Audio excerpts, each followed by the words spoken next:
नमस्कार, मेरा नाम ज्ञानेश्वर है और आपने देखना शुरू किया है लाइव सिटीज। मेरे साथ रोज की तरह दिल्ली में हैं अजीत द्विवेदी जी, देश के जाने माने जर्नलिस्ट। आज हम लोग साथ साथ बैठे हैं। आज हम लोग वर्चुअल माध्यम से नहीं जुड़े हैं, साथ बैठकर बिहार की चर्चा कर रहे हैं, बिहार की सियासत को समझ रहे हैं। आज अजीत जी, सुबह से एक पत्र वायरल हो रहा है जिसमें नीतीश कुमार की सुरक्षा की व्यवस्था की गई है। और देखिए, बिहार में आज की तारीख में सरकार तो नीतीश कुमार की है, मुख्यमंत्री नीतीश कुमार है। गृह विभाग के मंत्री भले ही सम्राट चौधरी हैं। पत्र गृह विभाग की ओर से जारी किया गया और पत्र तब जारी किया गया था जब नीतीश कुमार बिहार विधान परिषद के सदस्य भी थे। तो नीतीश कुमार की सुरक्षा, जेड कैटेगरी की सुरक्षा देने का प्रावधान किया जा रहा है। लेकिन लिखा क्या गया कि नीतीश कुमार बिहार विधान परिषद की सदस्यता से और बिहार के मुख्यमंत्री पद से इस्तीफा देने वाले हैं, त्यागपत्र करेंगे और फिर राज्यसभा का सदस्य बनेंगे। तो देखिए, क्या इसका आशय यह है कि बिहार सरकार ने नीतीश कुमार राज्यसभा की सदस्यता की शपथ कब लेंगे पता नहीं, लेकिन बिहार सरकार जिसके मुखिया नीतीश कुमार हैं, उसने मान लिया कि नीतीश कुमार की पारी खत्म हो चुकी, बस कुछ दिनों के मेहमान हैं, अब मुख्यमंत्री नहीं है।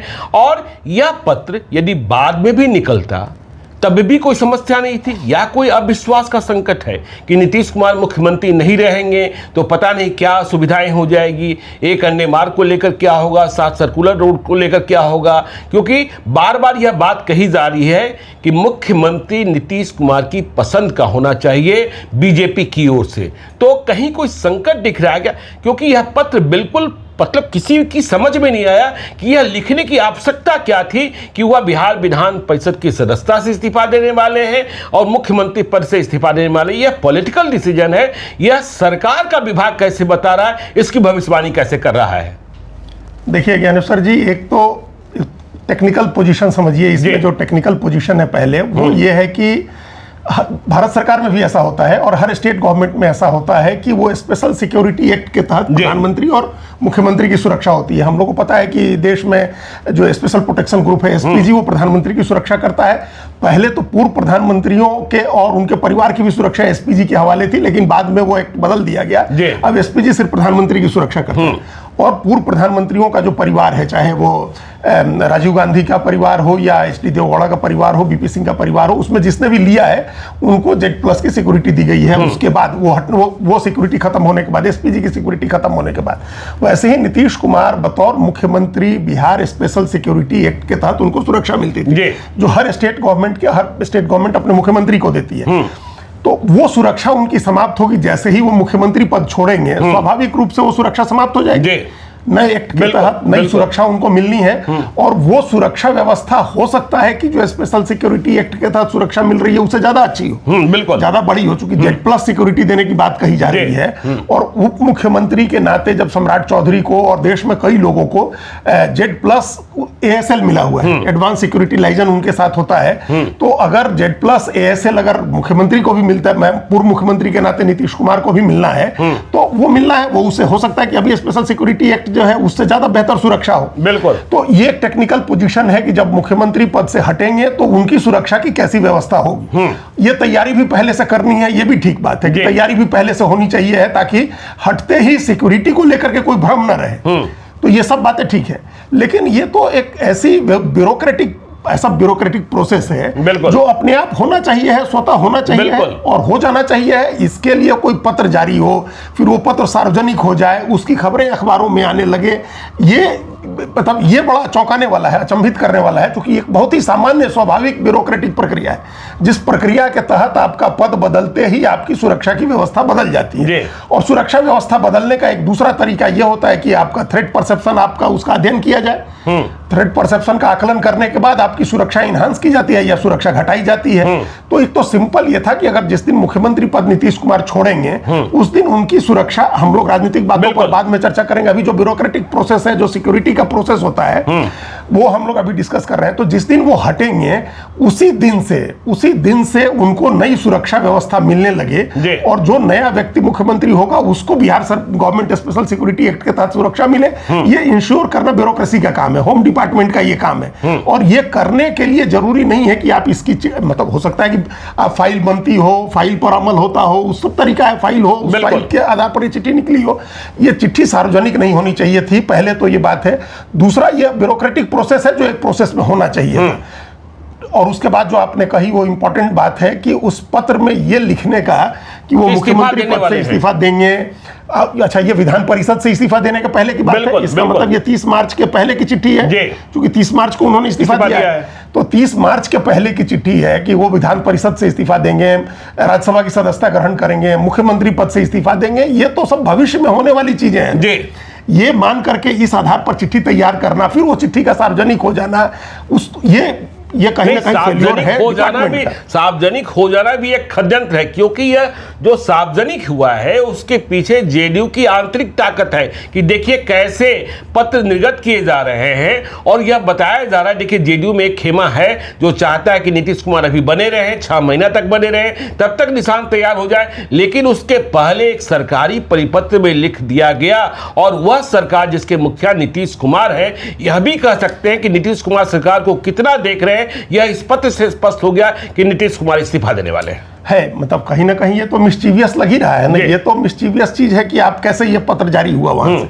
लेकिन पत्र की भाषा जो है वो एकदम ब्यूरोक्रेटिक है कि आप ये लिख रहे हैं, और अभी तय नहीं था कि मुख्यमंत्री पद वो किस दिन छोड़ेंगे। जी बिल्कुल, अभी तय नहीं है। अभी राज्यसभा की सदस्यता कब लेंगे ये भी तय नहीं है। उस समय तक तो विधान परिषद की सदस्यता को लेकर भी सवाल ही चल रहे थे कि कब रिजाइन करेंगे, कब परिपत्र गजट में छपेगा, उससे 14 दिन के बाद करेंगे। तो उसके पहले इस तरह से उनको मुख्यमंत्री पद से रिजाइन का हटवा देना, पहले ही लिख देना कि वो हटेंगे, ये भी एक सवाल खड़े करेगा ना कि कैसे मान लिया कि आप हटेंगे। बिल्कुल, राज्यसभा की सदस्यता जो अगर स्पीकर भी कह रहे थे और उनकी पार्टी के नेता भी कह रहे थे कि 6 महीने तक बने रह सकते हैं, अगर ऐसी कोई स्थिति आती है, वो लंबे समय तक थोड़े दिन और बने रह जाते हैं, फिर इस पत्र का क्या मतलब होगा? आपने इतना पहले क्यों इनिशिएट किया है? किस तरह की बात इनिशिएट करने का क्या मतलब? तो ये तो सवाल है, ये तो ब्यूरोक्रेटिक कहीं ना कहीं एक फेल्योर है जो नहीं होना चाहिए था। और उसके बाद अब आइए आप जो कह रहे हैं इसके राजनीतिक पहलू, और एक जो षड्यंत्र की बात आप कर रहे हैं जेडीयू के तरफ से। देखिए, जेडीयू के लोगों को एक मौका मिल गया। जेडीयू का जो एक वर्ग है जिस पर हम लोग लगातार चर्चा करते रहते हैं कि जो चाह रहा है कि ये जो यथास्थिति है ये थोड़े दिन तक और बनी रहे। बिल्कुल, देखिए, उनको भी पता है कि चेंज तो होना है, मुख्यमंत्री भारतीय जनता पार्टी का बनना है, नीतीश कुमार को हटना है, ये सब जेडीयू के लोगों को पता है। लेकिन थोड़े समय तक बने रहने का कारण क्या होता है, हम लोग चर्चा किए हैं। जी बिल्कुल, कि कई बार समय न कई चीजों को का जवाब देता है, कई चीजों को ठीक करता है या खराब भी करता है। तो यहाँ कुछ लोग समय लेने की कोशिश कर रहे हैं कि समय मिल जाए, महीने 2 महीने 4 महीने का भी समय मिल जाए, उस समय में पता नहीं क्या हो जाए, क्या क्या चीजें हो जाए, क्या बदल जाए। जो हम लोग कल ही चर्चा कर रहे थे ना कि 5 राज्यों के नतीजे आए, और मान लीजिए कि भारतीय जनता पार्टी का बहुत ही खराब परफॉर्मेंस हो। बिल्कुल, उस खराब परफॉर्मेंस के बाद क्या भारतीय जनता पार्टी बार्गेन करने की स्थिति में होगी? अगर आप 4 मई तक इस बात को टाल देते हैं, नतीजे तक नीतीश कुमार रिजाइन नहीं करें, और उसके बाद क्या रिजल्ट अगर मन लायक नहीं आया, तब तो भारतीय जनता पार्टी बैकफुट पर होगी। बिल्कुल, फिर तो यहां से कोई व्यक्ति अपने 12 एमपी की ताकत को प्ले करने लगेगा कि हमारा 12 एमपी है, लोग संपर्क करने लगेंगे चंद्रबाबू नायडू से कि आपके 16 एमपी हैं। तो ये स्थिति हो जाए तो ये एक सोचने वाले लोग हैं मुख्यमंत्री आवास में, एक अन्य मार्ग में, और इन पर भी हम लोग चर्चा कर चुके हैं। वो मैक्सिमम लोग नालंदा के हैं, उनकी जाति के लोग हैं जो आजकल निशांत को घेरे हुए हैं, और कुछ उनके ब्यूरोक्रेटिक सेटअप के लोग हैं जो लोग प्रॉक्सी सरकार चला रहे थे नीतीश कुमार के बिहाफ में पिछले 2-3 साल से। उन्हीं का इंटरेस्ट है, जिस इंटरेस्ट की वजह से, और उनकी गलतियां हैं जिन गलतियों की वजह से नीतीश कुमार को हटाने की जरूरत आन पड़ी। हम लोग इस पर भी चर्चा कर चुके हैं। तो वो वर्ग चाह रहा है कि थोड़ा टाइम बाई किया जाए, और वो टाइम बाई करने वाले लोगों का जो उस सिद्धांत के लोग हैं, उनको एक मौका मिल गया इस चिट्ठी से कि वो ये बताने लगे, और इसको अब एक नीतीश कुमार के प्रति सम्मान का मुद्दा बनाया जाएगा, एक इशू बनाया जाएगा, ब्यूरोक्रेसी का, गवर्नेंस का, पॉलिटिक्स का, सब तरह का एक इशू बन जाएगा। बिल्कुल, कि पहले ही कैसे नीतीश कुमार को हटा दिया गया। जब बार बार बात हो रही है कि नीतीश कुमार को एक ग्रेसफुल एग्जिट मिलना चाहिए, तो ये कौन सा ग्रेसफुल एग्जिट है कि सरकार का एक डिपार्टमेंट पहले ही मान लिया है कि वो रिजाइन कर रहे हैं, वो मुख्यमंत्री पद से हट रहे हैं। तो ये जो हम बार बार कहते हैं गाड़ी घोड़े के आगे बग्घी जोतने का, ये अभी उन्होंने रिजाइन नहीं किया है। और रिजाइन कर देंगे तो तत्काल ऐसा तो होता नहीं है ना ज्ञानेश्वर जी की आज रिजाइन करेंगे और उसके आधे घंटे के भीतर दूसरा मुख्यमंत्री शपथ ले रहा है। नहीं होगा, बिल्कुल नहीं होगा। रिजाइन करेंगे, गवर्नर उनको कार्यवाहक मुख्यमंत्री के तौर पर कुछ दिन काम करने के लिए कहेंगे और उस बीच विधायक दल का नेता चुना जाएगा, बीजेपी का अलग, जेडीयू का अलग, फिर दोनों का कंबाइंड एनडीए का अलग, सब नेता चुना जाएगा और तब उसको गवर्नर बुलाए, वो जाके फिर दावा करेंगे सरकार बनाने के लिए, फिर गवर्नर उनको बुलाएंगे कि इस दिन आइए सरकार बनाइए। इस प्रोसेस में 2 दिन 4 दिन टाइम लगेगा। बिल्कुल। तो नीतीश कुमार उस समय कार्यवाहक मुख्यमंत्री जब रहेंगे तब भी ये चिट्ठी जारी हो सकती थी और तब भी उनकी सुरक्षा का एक जो वैकल्पिक बंदोबस्त होता है वो किया जा सकता था। ये इतना जल्दी प्रोसेस इनिशिएट करने का क्या मतलब है? बिल्कुल कोई जरूरत नहीं थी, ये कोई ऐसा काम नहीं है। अब सोचिए ना, भवन निर्माण विभाग एक आदेश जारी कर दे कि नीतीश कुमार इस्तीफा देने वाले हैं और एक अन्य मार्ग खाली करेंगे, अब उनके लिए नए आवास की व्यवस्था यहाँ की जा रही है। तो यह तो बिल्कुल क्या ये ठीक बात है, एकदम उसी तरह की एकदम ठीक तुलना आपने की कि एक आदेश जारी हो जाए कि अब एक अन्य मार्ग में रिनोवेशन का काम होना है, उसका टेंडर निकाल दे कोई, बिल्कुल, या 7 सर्कुलर रोड में वो जाने वाले हैं उसका टेंडर निकाल दे, उसको ठीक करा दे। हम लोग तो बात कर ही चुके हैं कि भाई वहां रिजाइन करने के बाद वहां जाके रहेंगे। तो ये ब्यूरोक्रेसी में भी कोई लोग, कुछ लोग ऐसे हैं जो अति उत्साह में कर रहे हैं या अपने अज्ञान में कर रहे हैं या किसी साजिश के तहत कर रहे हैं। ये चीजें और अगर हो रही हैं वहां तो इसको चेक करने की जरूरत है, क्योंकि भले अब जो चीजें तय हो गई हैं वो हो गई हैं। कोई पॉलिटिक्स ऐसी चीज नहीं होती है ज्ञानेश्वर जी कि आप निकले हैं समोसा खाने तो अभी अब इस दुकान से खाएं या उस दुकान से खाएं वाली बात नहीं होती है पॉलिटिक्स में। आपने राजनीति में सारी चीजें बहुत प्लान करके, और हम लोग इस बात को डिस्कस कर चुके हैं कि नवंबर के चुनाव के काफी पहले से इस बात की योजना बन गई थी कि नीतीश कुमार और मुख्यमंत्री अब काम करने में सक्षम नहीं है, और एक तो उनकी वो अपने best of the mental health में नहीं है कि चला सकें, और उनके जो प्रॉक्सीज हैं वो इस तरह के डिसीजन ले रहे हैं जो पॉलिटिकल लीडरशिप को पसंद नहीं है। ये कई इंसिडेंट हैं, और जो हम लोग एक दिन और बात कर रहे थे कि जो क्लासिफाइड डॉक्यूमेंट्स जब खुलेंगे तब पता चलेगा कि कितना पॉलिटिकल लीडरशिप ने क्या डिसीजन किया और फाइनल फाइल बन के उस पर क्या लिखा हुआ है। बिल्कुल। तो ये चीजें जो हैं इनकी वजह से ही ये चेंज करने की नौबत आई कि नीतीश कुमार को हटाने की बात जो शुरू हुई इसी वजह से शुरू हुई। तो ये प्रोसेस जब शुरू हो ही गया है और सबको पता है कि ये होगा, नीतीश कुमार जब एक एक कदम हो रहा है, धीरे धीरे हो रहा है, इंच इंच करके आगे लोग बढ़ रहे हैं कि नीतीश कुमार पहले राजी नहीं थे। 3 मार्च तक इस बात की कोई वो तैयारी नहीं थी। 3 मार्च को हम लोग शाम में थोड़ी देर तक वेट करते रहे थे कि अभी लिस्ट आएगी जेडीयू की जिसमें निशांत का नाम होगा। जब बीजेपी की लिस्ट आ गई नितिन नवीन और शिवेश कुमार की तो, लेकिन लिस्ट नहीं आई, लिस्ट रुक गई। 4 मार्च को होली का दिन था, होली के दिन के तमाम नाटक हम लोगों को पता है। नीतीश कुमार देर रात तक बैठक करते रहे जो नहीं करते हैं जनरली। फिर 5 मार्च को उन्होंने नॉमिनेशन कर दिया। जब नॉमिनेशन कर दिया तो फिर लगा कि हुआ कि अब किस दिन रिजाइन करेंगे, मुख्यमंत्री पद कब छोड़ेंगे, विधान परिषद कब छोड़ेंगे। 16 मार्च को उनको वो भी मिल गया, सर्टिफिकेट भी मिल गया। 14 दिन का समय लेकर के उन्होंने एमएलसी से रिजाइन भी कर दिया। तो जो चीजें जो स्क्रिप्टेड हैं उस डॉटेड लाइन पर चीजें हो रही हैं, बिल्कुल एक एक चीज आगे बढ़ रही है, तो वो बढ़ने देते अपनी गति से। और बीजेपी की लीडरशिप जो है, पॉलिटिकल लीडरशिप जो है, वो तो लगातार कह रही है, लगातार स्क्रिप्ट से स्टिक्ट है एकदम कि जो स्क्रिप्ट है उसी के हिसाब से काम करना है। कोई हरी नहीं है, कोई जल्दी नहीं है, कोई नीतीश कुमार के ऊपर दबाव नहीं डालना है कि आप इस दिन रिजाइन करिए, उस दिन रिजाइन कर दिए। भाई रिजाइन कराने होगा तो अभी करा लेंगे, बिल्कुल करा लेंगे, बिल्कुल करा लेंगे, क्या दिक्कत है? भाई कई लोग तो कहते हैं कि हो गया, साइन करके रखा हुआ है जी, तो कर देंगे जाके। भाई आपको पता ही है कि जब नितिन नवीन को लेकर के ये कहानियां चली कि वो रिजाइन उन्होंने नहीं किया, आसाम चले गए, तब भी उनका रेजिग्नेशन साइन था। हाँ साइन था, और संजय सरावगी के पास जमा था। वो अगले दिन जमा हो रहा था। तो वैसे ही क्या पता मुख्यमंत्री पद से भी इनका इस्तीफा लिख करके कहीं रखा हो, साइन किया। आपने नालंदा का जिक्र कर दिया। देखिए बातचीत में शिवानंद तिवारी आजकल सोशल मीडिया पर बहुत सक्रिय रहते हैं। देखिए वानप्रस्थ की तरफ बढ़ गए हैं वो, और वो सब कहते भी हैं कि सारी की अवस्था अब ठीक नहीं है, लेकिन वो अपनी यादों को ताज़ा करना चाहते हैं और जो वर्तमान है उस पर अपनी टिप्पणियां जाहिर करते रहते हैं।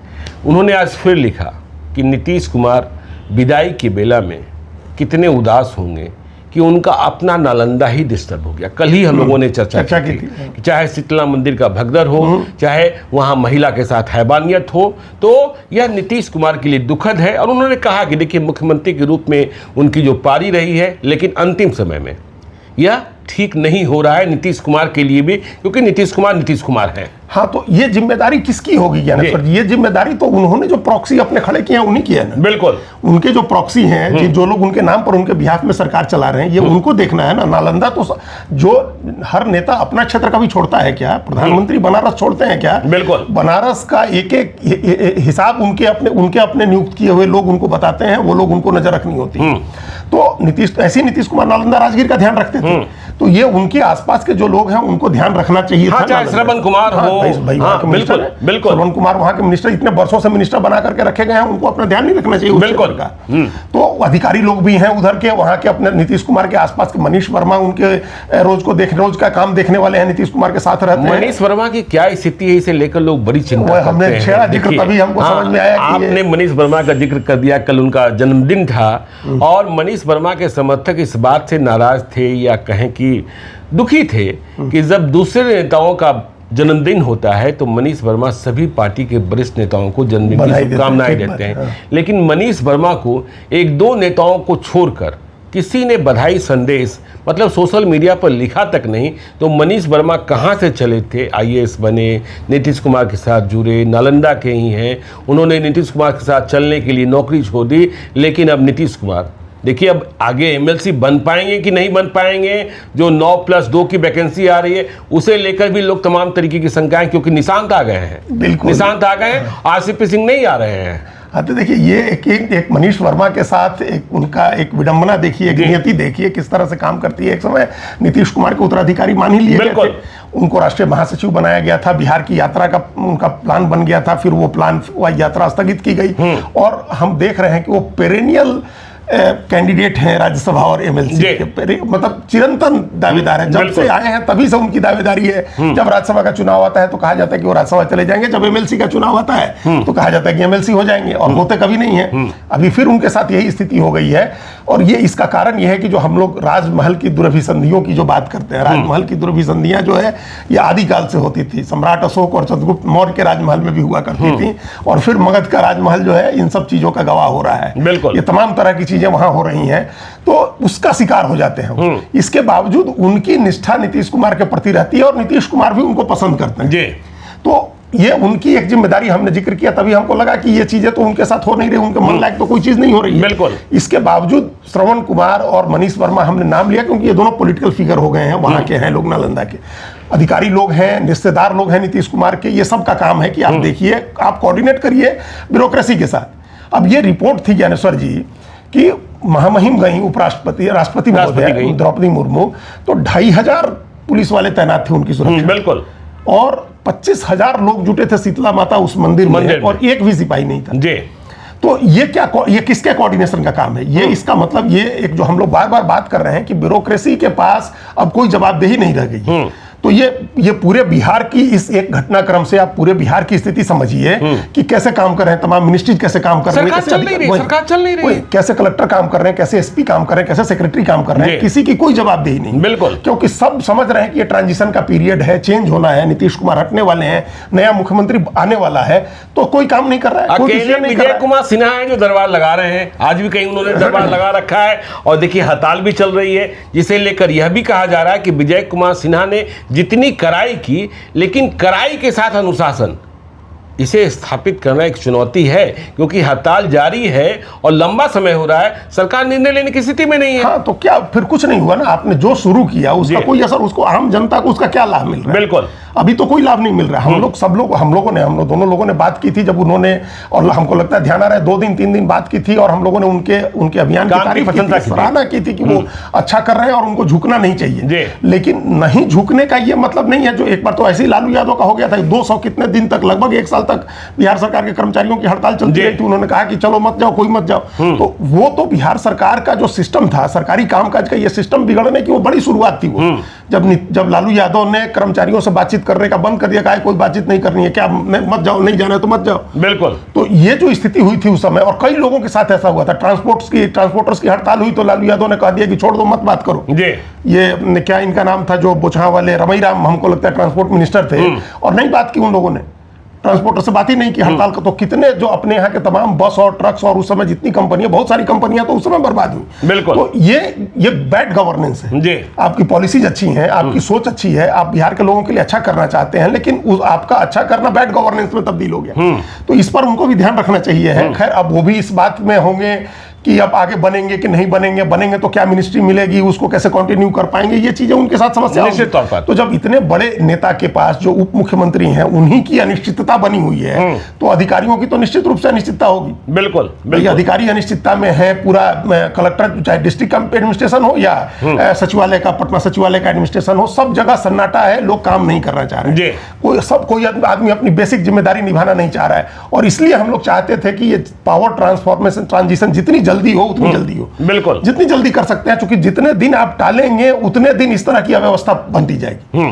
क्योंकि टलने से कोई स्थिति तो ठीक नहीं हो जाएगी ना। सब आदमी को पता है कि नीतीश कुमार को हटना है, तो जब हटना है तो सब आदमी वेट कर रहा है कि नया कौन आएगा, नया आएगा तो उसके साथ हमारी क्या जिम्मेदारी होगी, हमको काम मिलेगा या नहीं मिलेगा। अभी बात हो रही थी हम लोगों की बिहार की जानकारी रखने वाले एक सज्जन से, तो उन्होंने यही कहा कि कलेक्टर हो तो कलेक्टर भी बैठा होगा कि पता नहीं कलेक्टर रहेंगे कि नहीं, एसपी रहेंगे कि नहीं रहेंगे, तो वो क्या काम करेगा और क्यों काम करेगा। बिल्कुल बिल्कुल। तो इसलिए ये सारी इस तरह की समस्या हो रही है। और एक केस स्टडी की तरह नालंदा के मामले को समझिए कि इसी तरह के हालात हर मिनिस्ट्री में, हर डिपार्टमेंट में। बिल्कुल। तो एक तो नीतीश कुमार का अपना जिला जो है अस्त व्यस्त है, और उसी तरह सभी 38 जिले अस्त व्यस्त है, पुलिस जिला अस्त व्यस्त है, सचिवालय अस्त व्यस्त है, कोई काम नहीं हो रहा है। तो ये काम करने के लिए भी जरूरी है कि ये सिस्टम नया बहाल हो जाए। अब जो हम लोग जहां से पहले बात कर रहे थे, ये क्या अभी कई तरह की साजिशें चल रही हैं, कई तरह की साजिशों की चर्चा चल रही है। कोई रोकना चाह रहा है, कोई एक्सेलरेट करना चाह रहा है, और उसमें इस कंफ्यूजन में बहुत सारे लोग अपना उल्लू सीधा करने में लगे हैं, बिल्कुल। अपना कोई दाव साधने में लगे हैं। तो इन सब लोगों पर भी नजर रखने की जरूरत है। चलिए अब हम लोग दूसरे पक्ष की ओर चलते हैं। देखिए पॉलिटिकल एक्सरसाइजेस तो चल रहे हैं, और आज पटना में एक मुलाकात होती है आरजेडी के विधायक फैसल रहमान की नीतीश कुमार से। यह मुलाकात यूं ही मुलाकात नहीं, यह अनायास नहीं, यह बड़ा ही संदेश है। और कहा जाता है कि इस मुलाकात के पीछे भी भाजपा है। यह वे फैसल रहमान हैं जो ढाका के विधायक हैं, पवन जायसवाल को चुनाव हराया था, मामूली मतों से चुनाव जीते थे, और राज्यसभा चुनाव में यह अनुपस्थित हो गए। उसके पहले इनकी किन लोगों से मुलाकात हुई हम लोगों को पता है। तो आज फैसल रहमान, देखिए तेजस्वी यादव केरलम में भाषण कर रहे हैं, अंग्रेजी में भाषण कर रहे हैं, वहाँ के लोगों को समझा रहे हैं बिहार कैसे गरीब प्रदेश है और बिहार के लिए कैसे केरलम आदर्श है, यह सब सारी बातें कर रहे हैं। और उनके विधायक पटना में फैसल रहमान नीतीश कुमार से मिल रहे हैं। पटना में चर्चा यह भी है कि सत्ता हस्तांतरण के साथ बीजेपी की तैयारी ये है कि आरजेडी को एक और झटका दे दें। कांग्रेस के 3 विधायक तो गायब रहे ही रहे, आरजेडी के भी एक विधायक गायब थे। तो आज यह संकेत था कि देखो फैसल रहमान सिर्फ अनुपस्थित नहीं हुए, फिर नीतीश कुमार से मिल भी रहे। नीतीश कुमार से कौन मिलता है आजकल? बिल्कुल। हाँ, तो यह बड़ा सवाल है। वो एकदम मैसेज देने के लिए ये काम किया गया है, मैसेजिंग हो रही है। और आरजेडी के तमाम दूसरे नेताओं को भी इसका मैसेज हो गया, तेजस्वी यादव को भी मैसेज हो गया। और एक तरह से क्या ऐसा लग रहा है कि चिढ़ा रहे हैं लोग तेजस्वी यादव, बिल्कुल, कि भाई आप इनके खिलाफ कार्रवाई करके दिखाइए। अब वो कार्रवाई कर नहीं सकते हैं, कार्रवाई करेंगे तो नेता प्रतिपक्ष की कुर्सी चली जाएगी। आप 25 से 24 जैसे आए वैसे ही तुरंत हटा दिया जाएगा नेता प्रतिपक्ष से, और नेता प्रतिपक्ष से हटाते ही आपका बंगला खाली हो जाएगा। भैया आपको साधारण अब आप दूसरी तीसरी बार के विधायक के नाते जो मिलता है, एक सिंपल आपको फ्लैट मिल जाएगा उसका। और नीतीश कुमार तो रहेंगे नहीं, नीतीश कुमार सद्भाव दिखा करके आपको रहने दें, आपको कोठी में रहने दें। बिल्कुल। और तो इस वजह से तेजस्वी फैसला ले नहीं सकते हैं, तो उनको एक तरह से ये चिढ़ाया जा रहा है कि आप कार्रवाई करके दिखाइए। अच्छा, फैसल रहमान ये भी चाह रहे होंगे कि कोई कार्रवाई कर दें। जैसे आप कार्रवाई करेंगे तो सदस्यता बनी रहेगी और वो स्वतंत्र भी हो जाएंगे आप। अभी तो मान लीजिए कि व्हिप से बंधे हुए हैं। बिल्कुल, व्हिप से बंधे हुए, हालांकि व्हिप का उल्लंघन नहीं कर रहे हैं। ये मुख्यमंत्री से मिलने का ये कोई व्हिप का उल्लंघन नहीं है। उनको एक कमेटी का चेयरमैन बनाया गया, ये भी कोई व्हिप का उल्लंघन नहीं है। हर सारा एमएलए किसी न किसी कमेटी का चेयरमैन बनता ही है। हाँ, बन ही गए मनोहर। और अनंत सिंह भी पर्यावरण के चेयरमैन बन गए। बताइए, उनसे सवाल पूछा गया, उन्होंने कहा मुझे ये सब समझ में नहीं आता है। हाँ, तो सब बनता है, तो ये भी बन गए।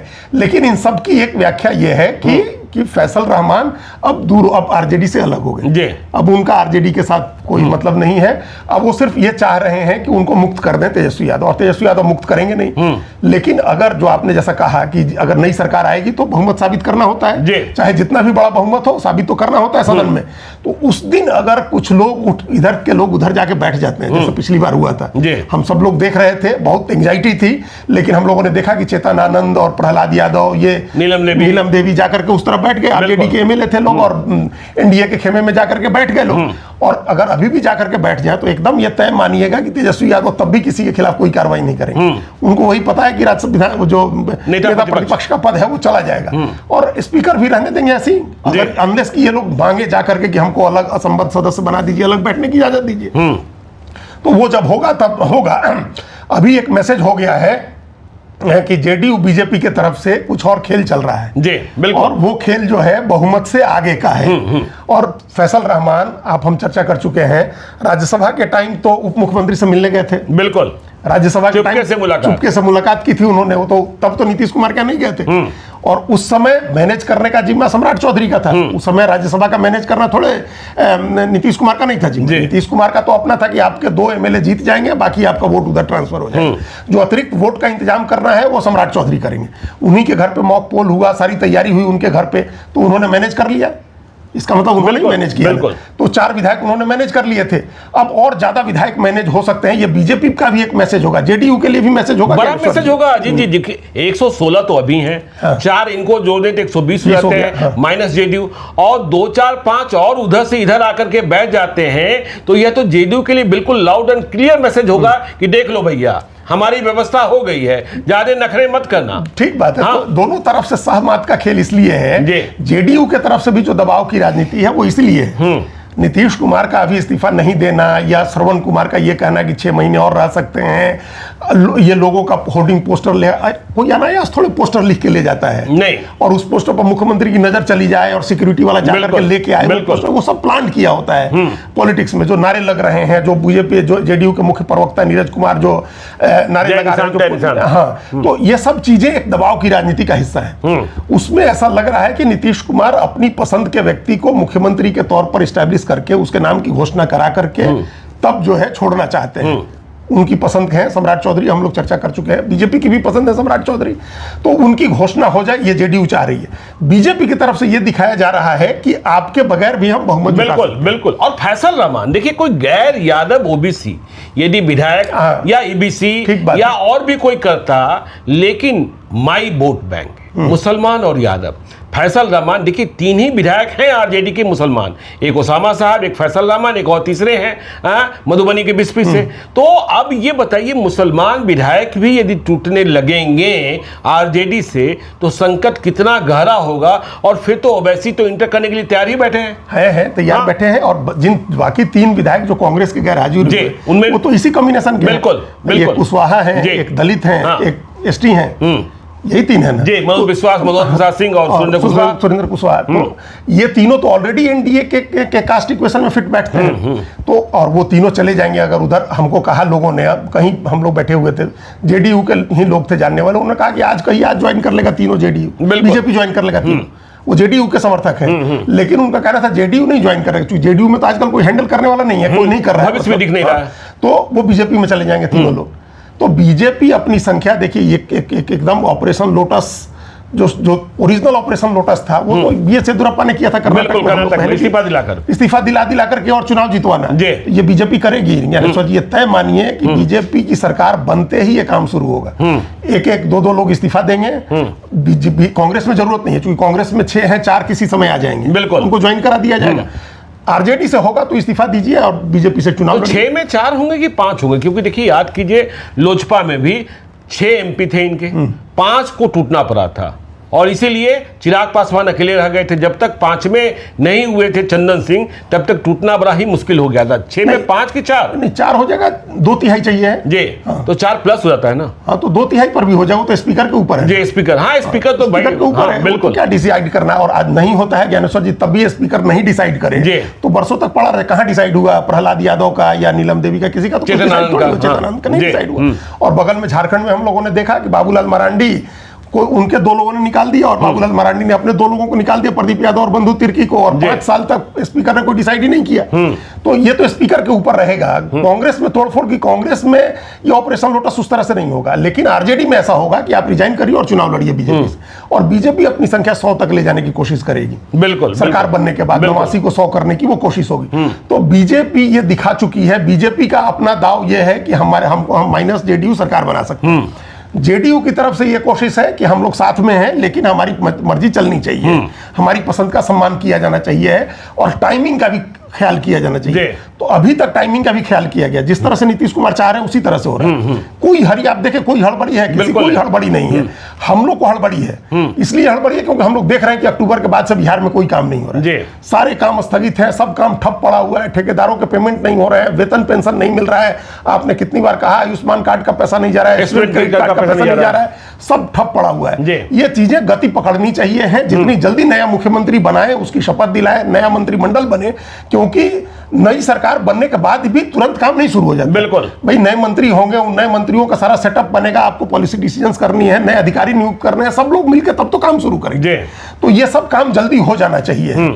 और ब्यूरोक्रेटिक जहां से हम लोगों ने बात शुरू की ज्ञानेश्वर जी, उस लेवल पर तो लग रहा है कि बहुत ही हड़बड़ी है, बहुत ही हड़बड़ी। पहले ही मुख्यमंत्री को विधान परिषद से भी रिजाइन करा दिया, उनको मुख्यमंत्री पद से भी रिजाइन करा दिया, उनको राज्यसभा की सदस्यता भी दिलवा दी, उनकी सिक्योरिटी का भी नया अरेंजमेंट हो गया। और यहाँ वास्तविकता में अभी कुछ हो ही नहीं रहा। वास्तविकता में नीतीश कुमार अब 10 तारीख को शपथ लेंगे, ऐसी चर्चा है कि 10 तारीख को शपथ लेंगे। 10 तारीख के बाद शपथ लेकर पटना जाएंगे, तब जाकर के वो लोकसभा से, मतलब वो मुख्यमंत्री पद से इस्तीफा देंगे, और वो इस्तीफा देंगे तब नए मुख्यमंत्री के गठन, नए मुख्यमंत्री की नियुक्ति की प्रक्रिया तारीख निकाल रहे हैं। 19 तारीख, 19 अप्रैल, शायद अक्षय तृतीया है कि 19 अप्रैल को, देखिए भाजपा वाले इन तिथियों को बड़ा मानते हैं। हाँ, तो 19 अप्रैल को बिहार में नई सरकार शपथ लेगी, नए मुख्यमंत्री शपथ लेंगे, ऐसी बातें कही जा रही है। तो ये हो सकता है, क्योंकि अक्षय तृतीया को कोई भी शुभ काम शुरू कर सकता है बिना किसी उसमें मुहूर्त निकलवाने की जरूरत नहीं होती, वो अपने आप में ही सबसे शुभ मुहूर्त है अक्षय तृतीया है। प्रधानमंत्री भी हर साल अक्षय तृतीया पर बधाई देते ही हैं देश को, तो उस दिन बिहार को नई सरकार दे देंगे। तो अब आप सोचिए कि इसका मतलब अगर 19 तक जाता है तो अभी भी 17-18 दिन है, और ये तो फिर 30 मार्च के पहले जो लेटर जारी हुआ उसका क्या मतलब है? क्या मतलब? बिल्कुल उसका क्या मतलब है?